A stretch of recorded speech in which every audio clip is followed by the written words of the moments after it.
โอเคพี่น้องตอนนี้สิพาไปเบิ่งน้ำเนาะว่าฝนตกแห้งตกหนักเนาะน้ำมันใหญ่นะพี่น้องอยู่ไหวเนาะสิพาไปเบิ่งเนาะเป็นเนาะถ้าใครอยากเบิ่งก็ไปเบิ่งเลยพี่น้องช่วงนี้ก็ฝนตกบ่ทันหยุดเนาะเพราะว่าช่วงนี้ฮอดเดือน10แต่ว่าฝนก็ยัง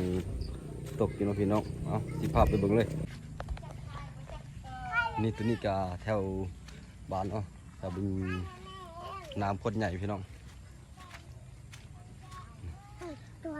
นำพาทางโดยมิสเตอร์จังนะนี่จะเบิ่งแถวถนนหนทางเนาะนี่แถวทางป้าน้ำคนใหญ่พี่น้องนี่เห็นบ่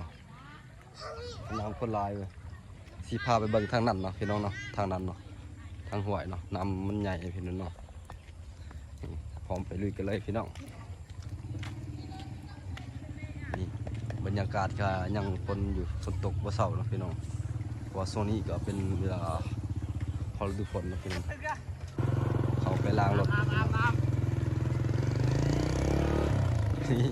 เห็นบ่ทางนี้จะเป็นฝนตกแต่เสาร์พี่น้องนี่ก็ฝนเก่าทันเสาร์เนาะสิพาไปเบิ่งเท่านั้นเห็นบ่น้ำโคตรใหญ่พี่น้องเขาไปล้างรถเนาะแต่ว่าทางนี้ก็โอกาสยังฝนยังตกอยู่พี่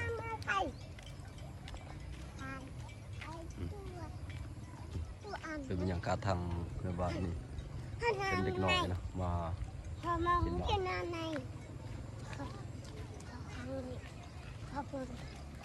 ป้านับกดใหญ่พี่น้องนี่บรรยากาศท้องฟ้าเนาะตัวนี้จะฝนยังตกอยู่ฝนยังตกพี่น้อง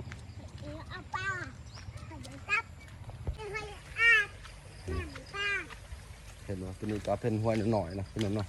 แต่ว่าฝนตกแห้งก็เลยว่าน้ำมันใหญ่ขึ้นเนาะพี่น้องนี่มาเบิ่งเนาะไว้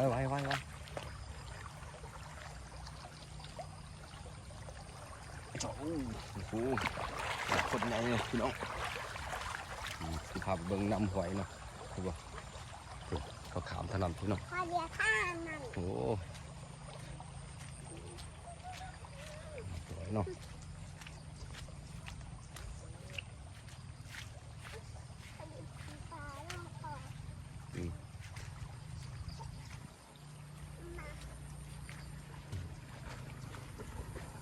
ฟ้าน้ำขุ่นเนาะ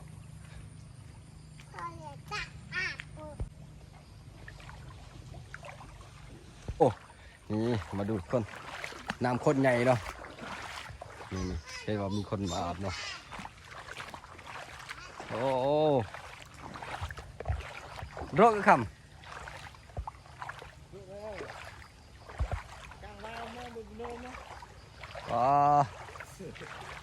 น้ำข้นใหญ่เลยพี่น้องโอ้โหเดี๋ยวตาดอยอาบน้ำข้ามน้ำพี่น้องว่าสิไปทางนั้นเนาะทางนั้นเนาะโอ้โหน้ำมูโอ้หอนแอลเลยพี่น้องบายคนเย็นเลยพี่น้องน้ำหมากเนาะเพราะว่าฝนตกต้นเสาพี่น้องคนใหญ่เนาะนี่เขามาอาบนี่เนาะ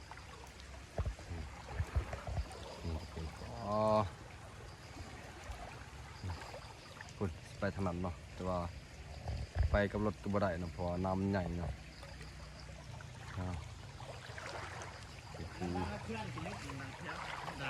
ดังจ้าไอ้เจรถจะ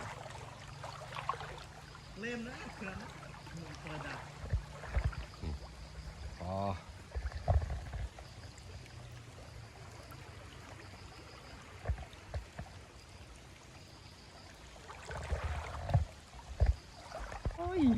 โอ้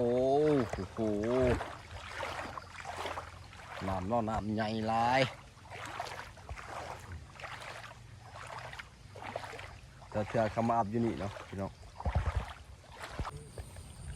ตอนนี้ก็ย่างมาแต่เบิ่งน้ำเนาะพี่เนาะอยู่ห้วยเนาะเพราะว่า น้ำมันใหญ่เนาะโซนนี้เพราะฝนตกแต่เสาร์เพิ่นก็เลยว่าสิไปล้างรถนะพี่น้องแต่ว่าน้ำมันใหญ่หลายก็เลยเมื่อเบิ่งไปกวาดเบิ่งน้ำเนาะเพราะว่าส่วนนี้มีแต่ฝนตกมาตลอดพี่น้องอากาศมันก็เปลี่ยนแปลงเนาะเป็นหวัดเนาะนี่ทางโน้นเนาะ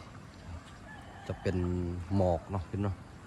หมอกยังตกพี่น้องเพราะว่าฝนยังตกเนาะเส้นทางก็บ่สะดวกเนาะอันนี้จะเป็นเส้นทางใหญ่เนาะบรรยากาศแถวบ้านเฮาก็ประมาณนี้แหละพี่น้อง